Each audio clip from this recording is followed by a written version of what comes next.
عدالتی ٹائم سے پہلے ہی چلے گئے. انہوں نے نہ وقت مقرر کیا تھا فیصلے کا اور نہ کسی کا انتظار کیا, اور انہوں نے 2 بار کہتے ہیں میں نے عمران خان صاحب کو پیغام بھیجا, وہ نہیں آئے, چلے گئے. انہوں نے کہا کہتی عمران خان کو مار دیا جائے گا, جی اندر مار دیا جائے گا, قتل کر دیں گے عمران خان صاحب, کیونکہ پی ٹی آئی کا جو پارٹی سٹرکچر ہے تنظیمی وہ سارا کا سارا اللیگل ہے. کہتے چلے یار نہ ہوگا اپنا بانس نہ بجے گی بانسری, میں نہ ٹی وی ٹاک شو پہ جاؤں گا نہ کوئی کنٹروورسی کریٹ ہوگی, کیونکہ وہیں سے پی ٹی آئی اٹھی تھی اور وہیں پر پی ٹی آئی دفن ہو رہی ہے.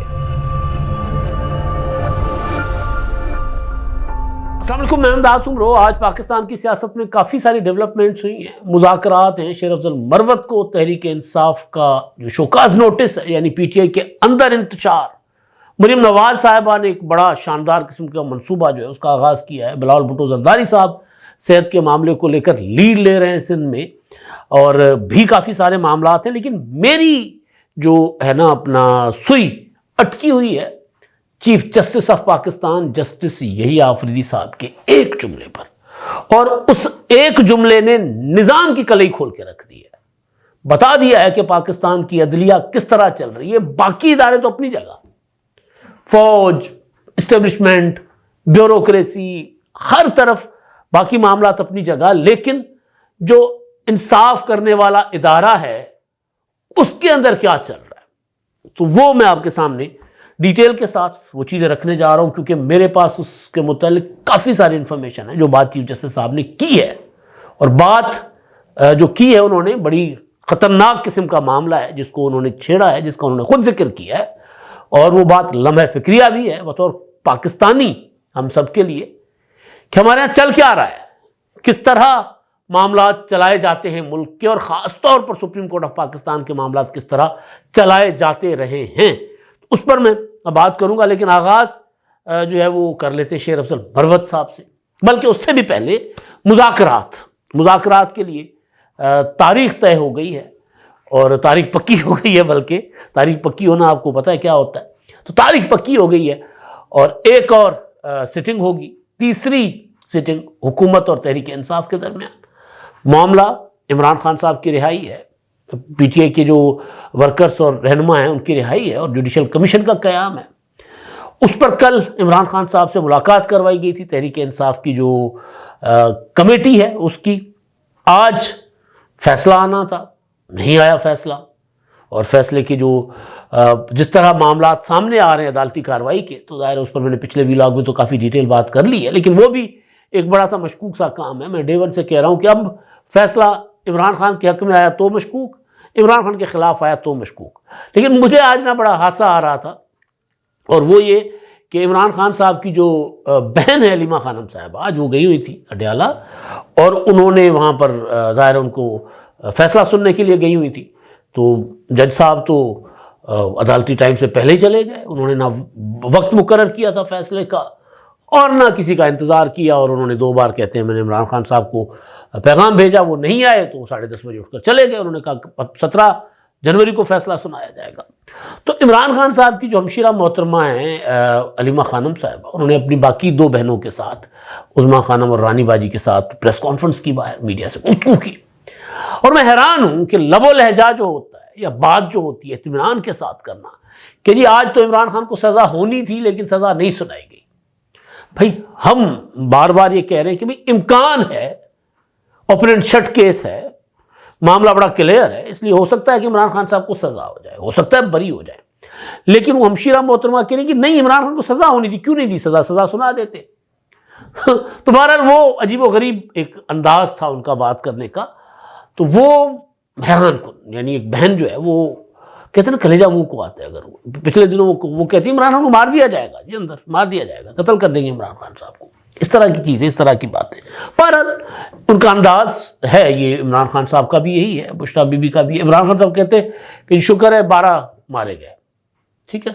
وہ یہ بھی کہہ سکتے تھے کہ جی اپنا, بلکہ ایسے واقعات جب ہوتے تھے تو اس پر ماشاءاللہ الحمدللہ بھی کہہ دیتے تھے عمران خان صاحب. تو بعد میں ان کو سمجھایا گیا کہ نہیں اس طرح نہیں کہتے, آپ کہیں کہ یار افسوسناک سانحہ ہوا ہے, اتنے لوگ مارے گئے یا شہید ہو گئے ہیں, لیکن چلے زیادہ نقصان ہو سکتا تھا تو اور زیادہ نقصان نہیں ہوا. تو وہ اس طرح ان کا ایک ڈکشن بھی ہے بات کرنے کا.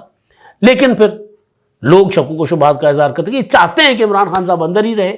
تو بہرحال میں تو ان پر شک کرنے والا کون ہوتا ہوں, ان کی جو مبینہ طور پر جو چیزیں سامنے آئیں، خاص طور پر جو تھا یہ ان کی چیٹ تو حسن علوی سے، تو اس میں بھی کافی ساری چیزیں عیاں ہو رہی ہیں. ابھی تک انہوں نے اس کو ڈینائی نہیں کیا، انہوں نے نہیں کہا کہ فیبریکیٹڈ ہے یا آرٹیفیشل انٹیلیجنس سے بنائی گئی ہے، ایسا کچھ انہوں نے نہیں کہا. شیر افضل مروت صاحب وہ سلمان اکرم راجہ صاحب کے اوپر انہوں نے کچھ گفتگو کی تھی. انہوں نے کہا تھا کہ کون ہے سلمان اکرم راجہ، کہاں سے آیا ہے جی، یہ تو جمعہ 8 دن ہوئے پارٹی میں آیا اور یہ پارٹی کا جنرل سیکرٹری اور کیسے ہو گیا. تو بہرحال سوال تو اپنی جگہ اٹھتے ہیں، لیکن کیونکہ پی ٹی آئی کا جو پارٹی سٹرکچر ہے تنظیمی، وہ سارا کا سارا اللیگل ہے.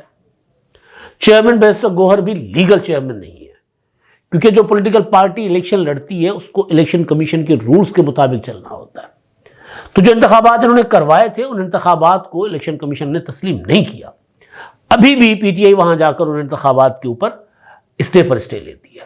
تو بہرحال شیر افضل مروت صاحب نے اس طرح کی گفتگو کی تو پھر پی ٹی آئی نے ایک شوکاز نوٹس جاری کیا شیر افضل مروت صاحب کو، اور اس میں یہ کہا گیا کہ جی شیر افضل مروت کو بطور ممبر اسمبلی اور کور کمیٹی کے مذاکراتی عمل کا ادراک ہے. بطور ممبر اسمبلی اور کور کمیٹی شیر افضل مروت کو کسی مذاکراتی ٹیم کے ممبر کے خلاف بیان بازی نہیں کرنی چاہیے. نوٹس میں یہ بھی کہا گیا کہ شیر افضل مروت نے جاری مذاکرات کے حوالے سے بھی سخت کمنٹس دیے. شیر افضل مروت نے ایسے بیانات دے کر پارٹی پالیسی کی خلاف ورزی کی ہے. اور شوکاز نوٹس میں کہا گیا کہ جی اپنا عمران خان کے سامنے شیر افضل مروت کا معاملہ رکھا گیا تو عمران خان نے شیر افضل مروت کو شوکاز نوٹس جاری کرنے کے احکامات جاری کیے، جس کے بعد شوکاز نوٹس شیر افضل مروت کو جاری کرتے ہوئے 7 دن میں ان کو کہا گیا کہ جی آپ بتائیں کہ کیوں نہ آپ کے خلاف کارروائی کی جائے. شیر افضل مروت صاحب نے اس کے بعد ٹویٹ کیا کہ جی میں 1 ہفتے کے لیے نا وہ آف اسکرین ہو جاتا ہوں، میں کسی ٹی وی ٹاک شو میں نہیں جاؤں گا، کسی پروگرام میں نہیں جاؤں گا، کیونکہ سوال ہوتا ہے. اور شیر افضل مروت پھر کئی بار کہہ چکے جب پٹھان ہوتے ہیں ہم بول لیتے ہیں تو وہ بول جاتے ہیں بیچارے. تو وہ کہتے چلیں یار نہ ہوگا اپنا بانس نہ بجے گی بانسری، میں نہ ٹی وی ٹاک شو پہ جاؤں گا نہ کوئی کنٹروورسی کریٹ ہوگی. بلکہ ان کے متعلق اور بھی طرح طرح کی کنٹروورسیز رہی ہیں ماضی میں، لڑائی جھگڑے پارٹی کے اندر پارٹی کے باہر. تو بہرحال ایک تو یہ معاملہ ہے پی ٹی آئی کے اندر ایک انتشار کی نشانی ہے. تحریک انصاف میں کچھ بھی اچھا نہیں ہے. بشرا بی بی سے علیمہ خانم تک، عمران خان سے علی مین گنڈاپور تک کچھ بھی ٹھیک نہیں چل رہا پی ٹی آئی میں. پی ٹی آئی پوری کی پوری اگر مشرق جا رہی ہوتی ہے تو عمران خان اس کو مغرب میں کھینچتے ہیں، عمران خان مغرب جا رہے ہوتے ہیں تو علی مین گنڈاپور صاحب جو ہیں اس کو شمال کی طرف کھینچ رہے ہوتے ہیں. تو یہ پی ٹی آئی میں اب تک جس نہج پر تحریک انصاف پہنچی ہے، ماشاءاللہ بہت محنت لگی ہے پی ٹی آئی کی اپنی تباہی اور بربادی میں. پی ٹی آئی کی جو قیادت ہے، پی ٹی آئی کے جو لوگ ہیں. اچھا یہ معاملہ، اب دوسرا معاملہ جو ہے وہ کیونکہ پاکستان میں اس وقت ہر صوبے میں الگ الگ حکومت ہے. پنجاب میں مسلم لیگ نون کی حکومت ہے، سندھ میں پیپلز پارٹی کی حکومت ہے، بلوچستان میں مسلم لیگ نون اور پیپلز پارٹی کی اتحادی حکومت، بلکہ پیپلز پارٹی اور مسلم لیگ نون کی اتحادی حکومت ہے کیونکہ وہاں پر لیڈنگ رول پیپلز پارٹی کا ہے. کے پی کے میں جو حکومت ہے وہ پی ٹی آئی کی ہے. روزانہ کی بنیاد پر آپ کو پنجاب اور سندھ میں کسی نہ کسی منصوبے کی کسی نہ کسی پروگرام پر بات ہوتی نظر آئے گی. 2 دن پہلے بلاول بھٹو زرداری صاحب نے شاہراہ بھٹو کا افتتاح کیا. 9 کلومیٹر کا 45 کلومیٹر کی میرا خیال ہے ٹوٹل سڑک ہے یا شاید اس سے بھی زیادہ. وہ اپنا ملیر ایکسپریس وے شاہراہ بھٹو اس کا نام رکھا گیا، اس کا انہوں نے افتتاح کیا. آج بلاول بھٹو زرداری صاحب نے کراچی میں اوجھا سینٹر میں وہاں پر یہ جو بچوں کی اموات کا معاملہ تھا، تھر پارکر میں بچے مر رہے تھے، نوزائیدہ بچے، تو اس پر انہوں نے بڑا کام کیا سندھ حکومت نے. اور اس میں اس وقت سب سے کم ہے سندھ میں بچوں کی اموات، جو چاہے غذائی قلت کی وجہ سے ہو یا جو پیدائش کے دوران بچوں کو کمپلیکیشنز ہوتی ہیں جو بچے مرتے ہیں. مطلب سندھ اس وقت انہوں نے کیونکہ بہت کام کیا. اور میں تو اکثر ایک چیز کہتا ہوں کہ اگر کوئی بھی میڈیا اگر ان ایشوز کو فوکس کرتا ہے تو یہ حکومتوں کے لیے موقع ہوتا ہے، اپرچونٹی ہوتی ہے کہ وہ اپنے ان جو خامیاں ہیں وہ ختم کریں. تو ظاہر ہے وہ پھر اس وہاں پر بہتری بھی آئی. تو آج ایک تقریب تھی، بلاول بھٹو زرداری صاحب نے وہ ایک تو اعداد و شمار جاری کیا اور دوسرا انہوں نے خطاب کیا اور جو کچھ سندھ میں وہ کر رہے، بلکہ انہوں نے کہا کہ جی ہماری جو ہیلتھ فیسلٹیز ہیں سندھ میں، چاہے وہ کڈنی کی ہوں، چاہے دل کی ہوں یا کینسر کی ہوں، وہ اب دوسرے صوبے اس کو کاپی کر رہے ہیں، وہاں پر اسی طرح اڈاپٹ کر رہے ہیں، جو کہ ظاہر اچھی چیز ہے. مریم نواز صاحبہ نے ایک تقریب راوی مسکن 100 بے گھر افراد جو لوگ ہیں ان کو خاندان ہیں ان کو انہوں نے گھر دینے کی تقریب کی، پھر اس وہاں سے بہاولپور گئی، وہاں پر اسٹوڈنٹس کو انہوں نے جو وظائف دینے تھے وہاں انہوں نے خطاب کیا. تو کام چل رہا ہے، مقابلہ ہے. بلکہ آج تو گورنر پنجاب نے کہا کہ جی بلاول بھٹو زرداری جو ہیں وہ اگلے وزیر اعظم ہیں، سردار سلیم حیدر صاحب نے کہا. تو فیوچر جو ہے ظاہر ہے جو پولیٹیکل پارٹی پرفارم کرے گی اس کا فیوچر ہوگا. پنجاب میں مسلم لیگ نون کی مریم نواز صاحبہ محنت کر رہی ہیں، سندھ میں بلاول بھٹو زرداری کی قیادت میں ان کی حکومت کچھ نہ کچھ کرتی ہوئی نظر آ رہی ہے. کے پی کے عمران خان صاحب اور تحریک انصاف کی سیاست کا کے پی کے میں جو ہے نا بنے گی قبر، کیونکہ وہیں سے پی ٹی آئی اٹھی تھی اور وہیں پر پی ٹی آئی دفن ہو رہی ہے. کام کوئی نہیں ہو رہا، کارکردگی کوئی نہیں ہے، صرف اور صرف اچھل کود ہے. تو ایک تو میں نے کہا یہ میں ذرا آپ کے سامنے 2 ایشوز رکھ دوں. اب جو بڑا ایشو ہے وہ آج ہمارے چیف جسٹس یحییٰ آفریدی صاحب کے ساتھ ہمارے جو کورٹ رپورٹر ہیں سپریم کورٹ آف پاکستان کے، ان کی ایک ایسوسیشن بنی ہوئی ہے، انہوں نے ملاقات کی. اور اس ملاقات میں مسنگ پرسنز کا ایشو بھی آیا. جو جنگ سے میں نے خبر نکالی ہے، جو جنگ نے خبر رپورٹ کی ہے، وہ میں آپ کے سامنے پڑھ دیتا ہوں. چیف جسٹس صاحب ہیں تاکہ کوئی مس کوٹ نہ ہو. جیسے یہ آفریدی صاحب نے، ان کا کہنا تھا کہ جی میں کوٹ ان کوٹ خبر، سپریم کورٹ کے چیف جسٹس یہ آفریدی کا کہنا ہے کہ کوئٹہ گیا تو 5 بار ایسوسیشنز نے مسنگ پرسنز کے بارے میں شکایت کی. مسنگ پرسنز کے ایشو نے مجھے ہلا کر رکھ دیا، چیف جسٹس کہہ رہے ہیں. سپریم کورٹ پریس ایسوسیشن کے ممبران نے چیف جسٹس سے ملاقات کی. اس موقع پر گفتگو کرتے ہوئے چیف جسٹس نے کہا کہ سپریم کورٹ کا ہر جج آزاد جج ہے، ججز کو بریکٹ نہیں کیا جانا چاہیے، ججز پر تنقید ہونی چاہیے لیکن تعمیری، یعنی وہیں گالم گلوچ نہ کریں. آپ اگر جج کا فیصلہ غلط ہے، کنڈکٹ میں کوئی ایشو ہے تو آپ تعمیری تنقید کریں.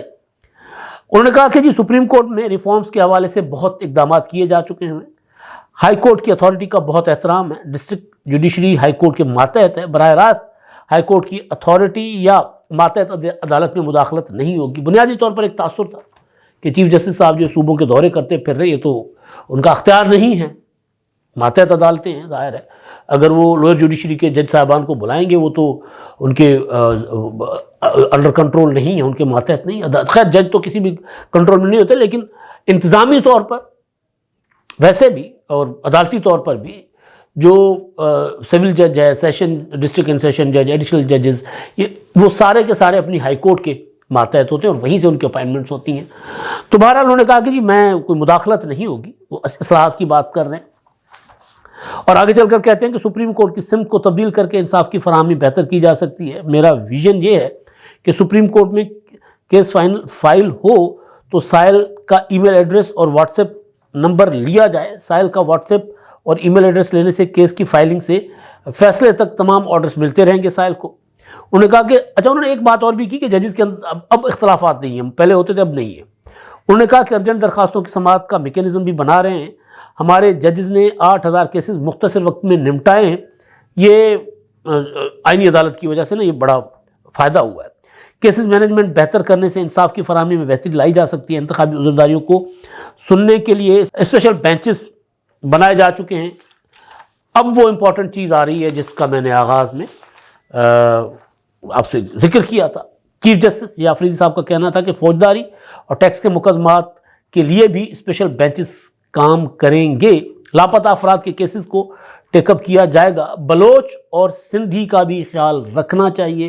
سندھی اور بلوچ ججز کو تسلیم کیا جانا چاہیے. مستحق سائلین کو ڈسٹرکٹ جوڈیشری میں مفت وکیل کی سہولت فراہم ہونی چاہیے.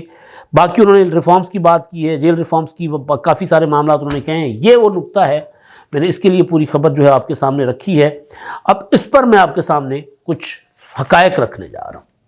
سپریم کورٹ آف پاکستان میں اس وقت پنجابی ججز ہیں، پنجابی بولنے والے، پشتون ججز ہیں، کے پی کے سے آتے ہیں سارے پشتون ججز ہوتے ہیں. بلوچستان سے جو ججز ہیں وہ پشتون ہیں، چاہے وہ چیف جسٹس مندوخیل صاحب ہو یا جسٹس نعیم اختر افغان صاحب ہو. سندھ سے اچھا پنجاب سے جو جج ہیں وہ بھی ظاہر ہے پنجابی اسپیکنگ ہوں گے، ہیں سارے. لیکن جو سندھ سے ججز ہیں اور بلوچستان سے، یعنی بلوچستان سے جو 2 جج ہیں وہ ان میں ایک بھی، کیونکہ بلوچستان کی آبادی مکس ہے سندھ کی طرح، پشتون بھی ہیں اور بلوچ بھی ہیں، تو دونوں کے دونوں جج پشتو بولنے والے.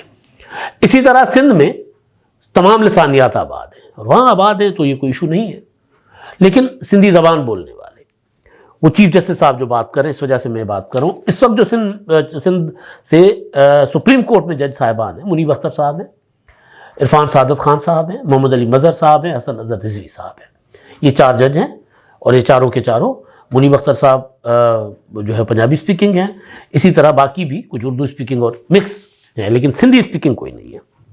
اب یہ چیف جسٹس صاحب کے بات کیوں کہنی پڑی؟ پس منظر میں کیا ہے یہ میں آپ کے سامنے چیزیں رکھتا رہا ہوں۔ سندھ ہائی کورٹ کے سابق چیف جسٹس احمد علی شیخ صاحب، ان کا ہونا تھا، ایلیویشن ہونی تھی سپریم کورٹ میں جج کے طور پہ، اوپر بیٹھے ہوئے تھے جسٹس گلزار، تعصب پرست، اپنا وزیر قانون تھے فروغ نسیم، تعصب پرست، انہوں نے ان کا راستہ روکا، کبھی منیب اختر کو بھیج دیا، کبھی محمد علی مظہر کو بھیج دیا، 3-4 بار ان کو اگنور کیا، ان کو نہیں اوپر جانے دیا، اور پھر بھی ان کے جونیئر جج صاحبان جاتے کہ جتنے میں نام لے رہا ہوں یہ احمد علی شیخ صاحب کے ہوتے ہوئے ان میں سے 2-3 جج صاحبان جو اوپر گئے، اور بھی جج صاحبان سندھ ہائی کورٹ میں کام کر رہے ہیں، بڑے اچھے سندھی سپیکنگ بھی ہیں، دوسرے بھی ہیں۔ اصل چیز جو چیف جسٹس صاحب کہہ رہے تھے وہ میں نے پھر ہمارے دوست ہیں طیب بلوچ صاحب، میں نے ان سے رہنمائی لی، میں نے سوچا کہ شاید کسی نے سوال کیا ہوگا، کسی سندھی صحافی نے، کسی بلوچ صحافی نے، یا ایون کسی ہمارے اپنا جو تمام معاملات پر نظر رکھنے والے، کسی اردو سپیکنگ یا پنجابی سپیکنگ یا پشتو سپیکنگ کسی بھائی نے سوال کیا ہوگا چیف جسٹس صاحب سے، تو انہوں نے اس کا جواب دیا ہوگا، تو انہوں نے کہا نہیں۔ طیب بلوچ کہہ رہے ہیں کہ کسی نے سوال نہیں کیا، انہوں نے خود یہ بات کی، کیونکہ وہ گوادر گئے ہوئے تھے، وہ سندھ کے دورے سے ہو کر آئے تھے، تو وہ یہ سمجھ رہے ہیں کہ یہ ناانصافی ہے، زیادتی ہے۔ تمام جو پاکستان میں رہنے والی لسانیتیں ہیں جو بڑی بڑی، ان کو تو اگنور کیسے کیا جا سکتا ہے، بغیر کسی وجہ کے نظر انداز کیسے کیا جا سکتا ہے، اور پھر مسنگ پرسنس والے معاملے کو انہوں نے اس سے جوڑا ہے۔ اب جو آغاز میں نے کہا تھا کہ بڑی خطرناک قسم کی صورتحال ہے، کہ آپ دیکھیں کہ سپریم کورٹ آف پاکستان میں بھی اگر لسانی بنیادوں پہ پک اینڈ چوز ہوتا آیا ہو کہ احمد علی شیخ کو تو نہیں ہم بھیجیں گے سپریم کورٹ میں، ہم نیچے سے کسی اور کو لے لیں گے، وہ بے شک قابل جج ہے، میں نے ان ججوں کے اپنا قابلیت کے اوپر سوال نہیں اٹھا رہا، لیکن ان کو اوپر بھیجنے کی وجہ سپریم کورٹ میں کہ ایک سندھی جج کو نظر انداز کرنا ہے، بلوچستان سے ایک بلوچ جج کو نظر انداز کرنا، یہ سسٹم کو آہستہ آہستہ کمزور کرتی ہیں چیزیں۔ تو رائٹلی چیف جسٹس صاحب نے پوائنٹ آؤٹ کیا ہے، خود کیا ہے کہ بھئی یہ غلط ہے، ایسا نہیں ہونا چاہیے۔ پھر وہ بلوچ مسنگ پرسنس کا ایشو آئے گا تو اس کو کوئی اگر بلوچ جج ہوگا تو ظاہر ہے وہ کسی نہ کہیں کسی نہ کسی شکل میں اس کو وہ اسی طرف اشارہ کر رہے تھے کہ وہ پھر بہتر طریقے سے اس کو ڈیل اور ہینڈل کر سکتے ہیں۔ اسی طرح اگر سندھ کا کوئی ایشو ہوگا تو وہ سندھی جج ہوگا تو وہ کچھ اور طریقے سے معاملے کو دیکھ سکیں گے۔ یہ مسنگ پرسن کے ایشو پر بات ہو رہی ہے، تو یہ اگر چیف جسٹس صاحب اس طرح بات کریں تو سوچیں کہ ہمارا سسٹم کتنا اکروا پرویر پر بھرا ہوا ہے، سپریم کورٹ تک جو ہے وہ پسند ناپسند ہوتی رہی ہے۔ تو اب ذرا بہتری یہ ہے کہ آئینی بینچ بنا ہے اور کچھ اور معاملات 26ویں آئینی ترمیم کے بعد توقع یہ ہے کہ کچھ بہتری کی طرف جائیں گے، کیونکہ 26ویں آئینی ترمیم میں اس وجہ سے جو ججز کے تقرر کا طریقہ کار تھا نا، اس کو تبدیل کر کے پارلیمنٹ کو اس میں برابر اختیار دیا گیا، ورنہ جسٹس گلزار بیٹھ کر، جسٹس عمر تابنجال بیٹھ کر اپنی مرضی کے لاہور سے اپنی مرضی کے جج اٹھا کر لے گئے اوپر۔ اس سے پہلے اپنا وقار سیٹھ صاحب مرحوم جو ہے ان کو نظر انداز کر کے ان کے جونیئر کو سپریم کورٹ میں بھیجا گیا، کہیں لسانیت کی بنیاد پر، کہیں اپنی پسند ناپسند کی بنیاد پر، کہیں اپنے سیاسی اپروچ کی بنیاد پر قابل ججوں کو نظر انداز کیا جاتا رہا۔ اب تک کے لیے اتنا ہی، اللہ حافظ۔